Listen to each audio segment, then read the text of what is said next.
On dit souvent « ne déteste pas le joueur, déteste le jeu ». Mais lorsqu'un joueur enfreint les règles, il le paie soit de sa carrière, soit par une lourde amende. Si la majorité des athlètes sont honnêtes, certains malheureusement poussent l'obsession de la victoire trop loin et cherchent à obtenir un avantage déloyal à n'importe quel prix. Aujourd'hui, nous nous intéressons à 10 athlètes qui ont été pris en flagrant délit de triche.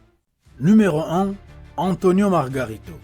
Ce boxeur mexicain a été impliqué dans un scandale de bandage truqué en 2009. Lors d'un combat contre le champion du monde et super welter, Shane Mosley, Margarito a été surpris en train d'essayer de battre Shane en utilisant sur ses bandages une substance similaire au plâtre. Une fois les bandages illégaux retirés de sa main, Shane l'a sévèrement dominé et l'a battu par arrêt de l'arbitre. La commission athlétique de l'État de Californie a logiquement retiré à Margarito sa licence de boxe pour au moins 1 an.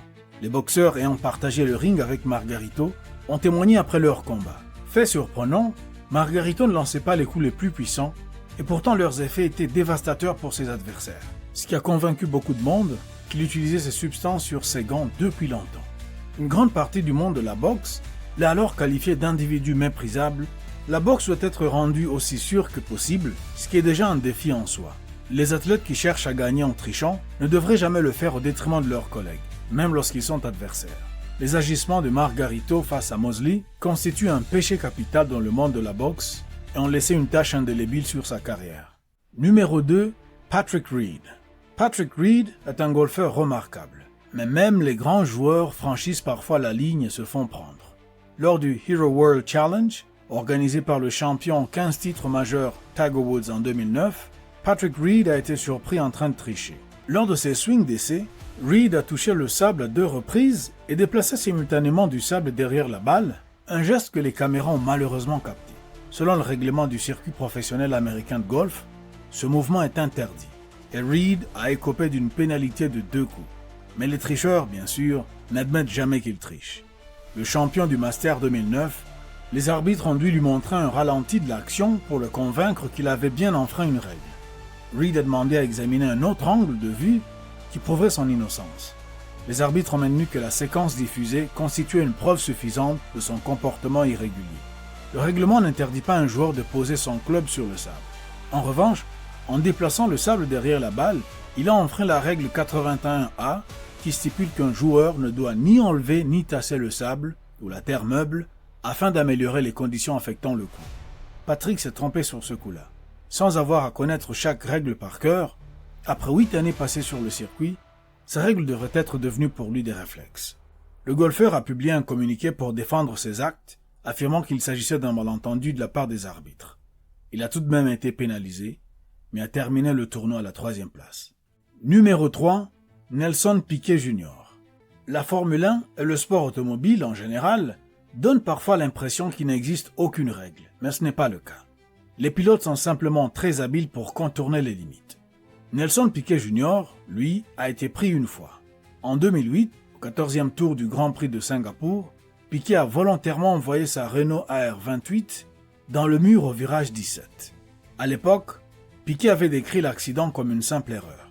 Toutefois, une enquête ultérieure a révélé que le pilote brésilien l'avait fait exprès afin de permettre à son coéquipier Fernando Alonso de remporter la course.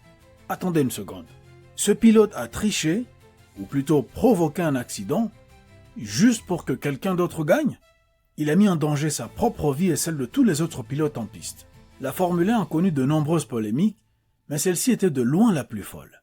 Le scandale a été surnommé Crashgate. Le 21e jour du mois, il a été annoncé que l'écurie Renault était exclue du championnat du monde. En août 2009, Nelson Piquet Jr. a admis auprès de la Fédération internationale de l'automobile. Il a déclaré que le directeur de l'équipe Renault, Flavio Briatore, et l'ingénieur Pat Symonds lui avaient demandé de provoquer l'accident. Briatore a été interdit de toute activité liée à la Formule 1 et aux compétitions sanctionnées par la FIA pour une durée indéterminée, tandis que Symonds a écopé d'une suspension de 5 ans. Un tribunal français a par la suite annulé ces sanctions, mais dans le cadre d'un accord ultérieur avec l'instance dirigeante, ils se sont engagés à ne pas travailler en Formule 1 ni dans des compétitions homologuées par la FIA pendant une certaine période.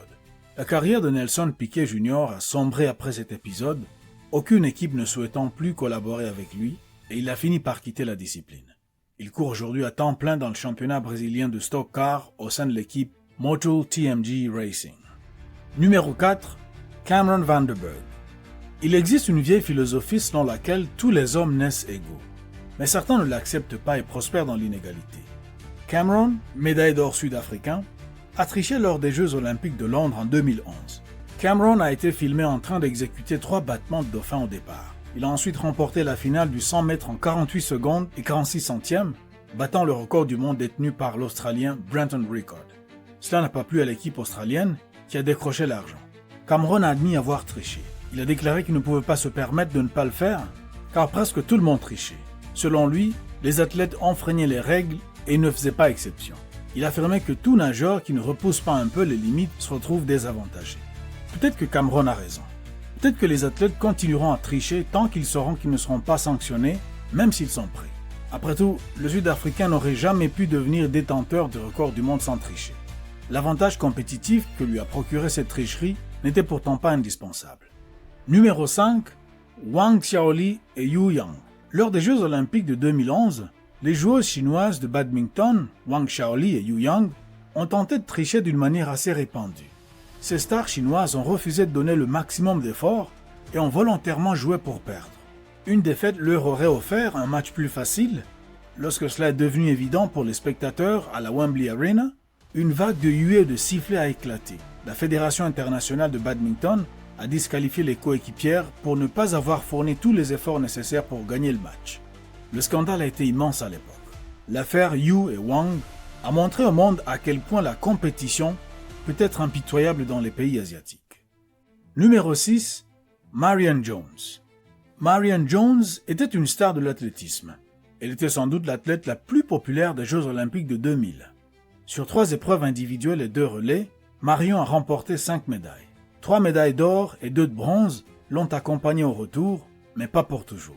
Sa carrière a toujours été marquée par des accusations de dopage qu'elle a constamment niées. En 2004, Victor Conté, fondateur du laboratoire Bay Area Laboratory Cooperative, a reconnu publiquement lui avoir administré 4 substances dopantes avant, pendant et après les Jeux de 2000. Jones a nié ces accusations et rappelé qu'elle n'avait jamais été contrôlée positive. Elle a de nouveau nié. Cependant, en octobre 2007, Jones a avoué ne pas avoir été honnête au sujet de sa consommation de produits dopants. L'agence américaine antidopage lui a infligé une suspension de 2 ans de toute compétition d'athlétisme. Le comité olympique des États-Unis a exigé qu'elle rende ses médailles olympiques. Marion Jones, autrefois surnommée la maman la plus rapide du monde, n'a pas échappé à la chute. Elle était déjà suffisamment talentueuse et aurait pu probablement remporter certaines de ses épreuves sans tricher. L'avantage compétitif que le dopage lui a procuré n'était pas réellement nécessaire. Au final, Jones a déçu tous ceux qui croyaient en elle. Numéro 7. Tony Romo. En 2013, lors d'un match opposant les Cowboys de Dallas aux Vikings du Minnesota, Tony Romo a été filmé en train de tenter de tromper les arbitres de manière particulièrement sournoise. Tony a discrètement poussé le ballon vers l'avant avec le pied avant une mesure de chaîne au milieu du 4e quart-temps. Malheureusement pour lui, l'arbitre de touche Jeff Triplett, l'arbitre n'a pas considéré le geste de Tony comme une faute grave, mais plutôt comme une plaisanterie, même si le défenseur des Vikings, Jared Allen, ne l'a pas trouvé drôle du tout et a réclamé une pénalité.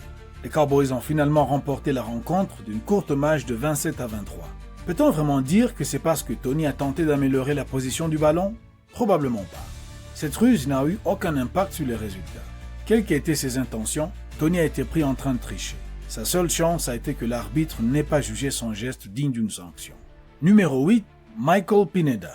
En avril 2014, Pineda était suspendu par la Ligue majeure de baseball pour 10 matchs pour avoir lancé avec de la résine collante sur la main.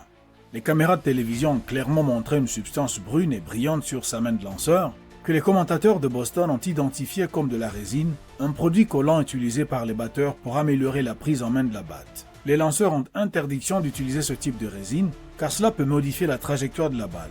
Et comme il faisait froid ce soir-là à Boston, Pineda ne pouvait pas invoquer la transpiration pour se justifier. Numéro 9. Carl Long.